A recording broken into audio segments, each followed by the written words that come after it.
Dear students, Assalamu alaikum. Stay home, stay safe. Maintain social distance. Today my topic is sex ratio for class 9th.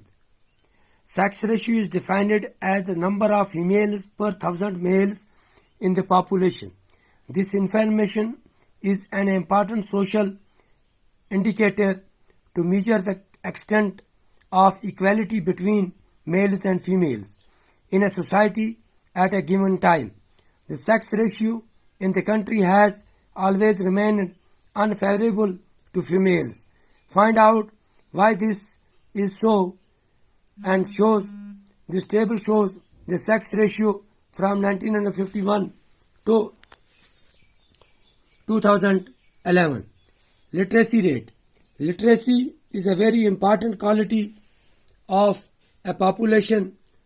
Obviously, only an informed and educated citizens can make intelligent choices and undertake research and development projects.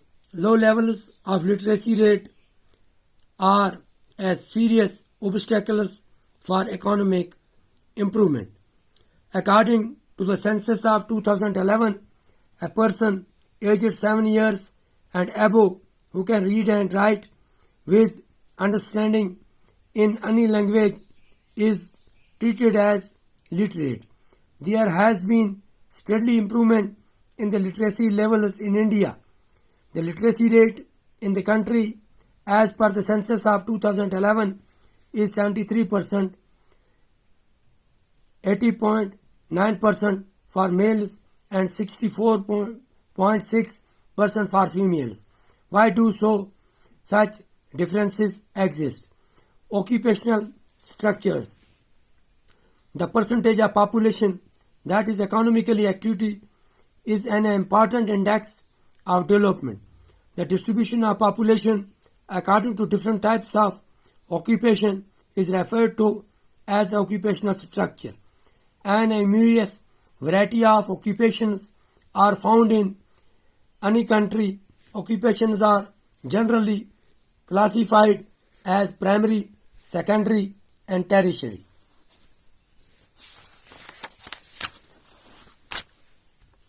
Primary activities include agriculture, animal husbandry, forestry, fishing, mining, and quarrying. Secondary activities include manufacturing, industries, buildings, and construction works. Tertiary activities include transport, communication, commerce, administration, and other services. The proportion of population working in a different activities varies in developed and developing countries.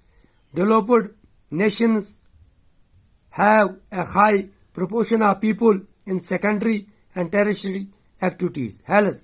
Health is an important component of population composition, which affects on the process of development. Sustained efforts to government programs have registered significant improvement in the health conditions of the Indian population. Death rates have declined from 25% per 1,000 population in 1951 to 7.2% per 1,000 in 2011, and life expectancy birth rate has increased from 36.7 years to 1951 to 67.9 years in 2012. The substantial improvement is the result of many factors, including improvement in the public health, prevention of infections, diseases, and application of modern medical practices in diagnosis and treatment of ailments. Despite considerable achievement, the health situation is a matter of major concern for India. The per capita calorie consumption is much below the recommended levels in the malnutrition afflicts a large percentage of our population, safe drinking water and basic sanitation amenities are available to only 1/3 of the rural population. These problems need to tackled through an appropriate population policy. Thanks.